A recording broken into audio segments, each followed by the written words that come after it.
What's good, YouTube? I'm Xero Zeus, and welcome back to another Boruto video. This is going to be my Boruto episode 145 review. Please like, subscribe, share, and comment. Thank you for watching, and let's get right into the video. And this was a crazy episode right here. It's not what I expected. It's not what I was looking for, but it was alright. It was alright.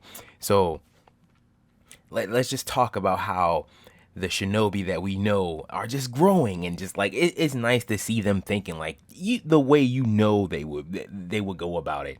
Like in the beginning of the episode, to make it so they could all meet up, they let the birds in through the window, and Boruto was in there spreading around breadcrumbs, right?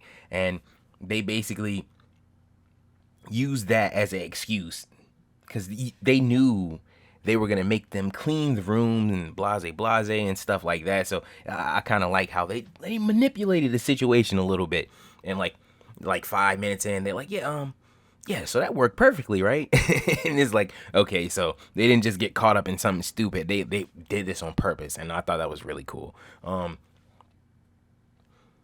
So basically, they meet up with Sarada, Kokiri, Boruto, and Mitsuki. They're all together, and they're having a conversation, basically laying down the groundwork for the prison break, right? And so I think the biggest thing to take away from the episode is that even though that like the episode in the title, it's insinuated that they're breaking out of the prison, right? But they're not.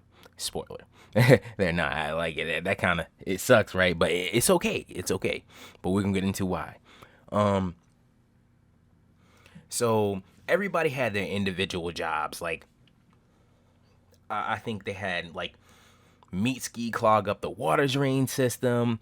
Boruto was supposed to like obtain a boat somehow. I don't know how they expected him to do that, whether he was gonna make one or something. I don't know what was going on with that. But he basically got some information from the dude Doragu, and I felt like this is one of those things, like they probably should have watched this shiesty dude, right? They probably should have watched their backs around him, but we'll get into that later. And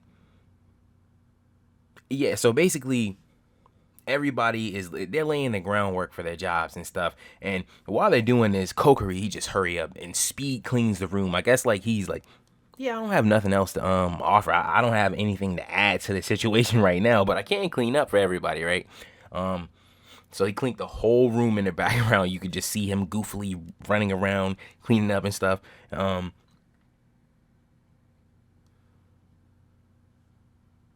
Like basically, like I said, they lay down the groundwork for the plan, and everybody goes their separate ways.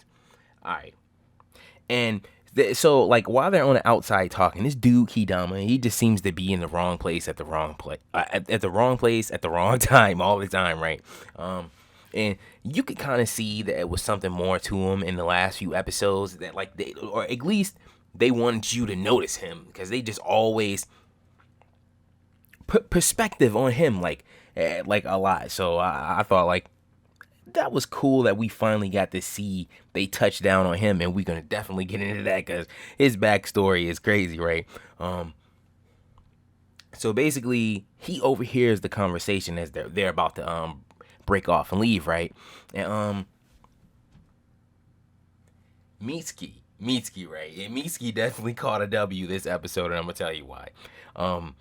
So Mitsuki's like, he's gonna take care of it, right? And everybody's like panicking and stuff because first of all, this guy is like supposedly a snitch and stuff like that, and he's to be watched. And he just brushed it off like, yeah, I'm not even thinking about y'all. I just came here for the bird droppings and stuff. Right? Like that is really believable, right? Maybe he's like that dude from a couple arcs back that he liked to lick bird shit and stuff like that. But anyway, Mitsuki, he basically follows him. He comes up out of the cut. He wraps him up. He pulls him in the cut. And it was funny before he basically yokes him up, right? He's like, yeah, either he's going to comply or we going to have to do this the hard way, and I'm going to restrain him, right?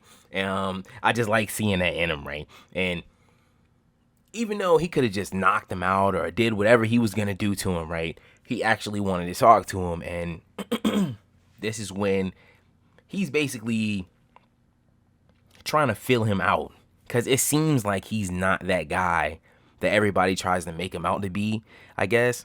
And basically he starts to explain his backstory and stuff like that. And he had a friend, and lo and behold, prison break, right? And basically the dude wouldn't have died if Kidama would have been there on time. If he would have came there on time, instead of second guessing the rain and stuff like that, he would have been okay.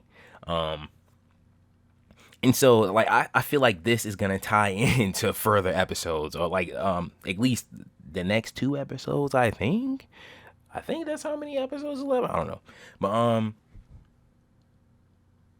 basically he comes to the conclusion that Kidama is not gonna snitch, basically, and they go about their business. And so while everybody is locked up, and basically they've done their jobs and they're just waiting on Sarada to do her last parts of the plan.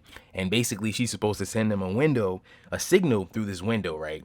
And she's supposed to like blink the light twice or something like that. She's in the process of doing this, right? And Binga. I want to. This guy is just like really, really, really bad. This dude, he's really grimy. Like, so basically, in this story about Kidama, one thing that I left out is Binga actually killed the dude, and Kidama didn't tell on him. He just didn't show up in time, so he feels responsible for his death, because if he would have been there, the guy wouldn't have died. And basically Binga, being the cynical guy that he is, right, instead of just killing him, and he feels like this would make him like a hero, and instead he doesn't want that.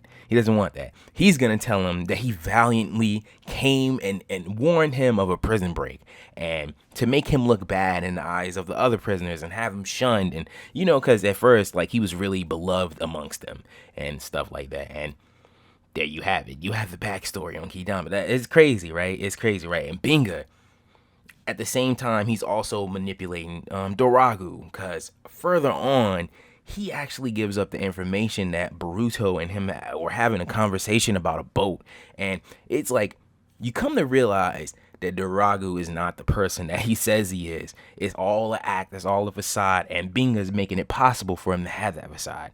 And that's crazy. Like, this guy just has his hand in every little thing. So if you were thinking that Binga might have been a good guy before, because I was thinking that a little bit before, no. He was always a bad person. Yeah, he's a bad guy.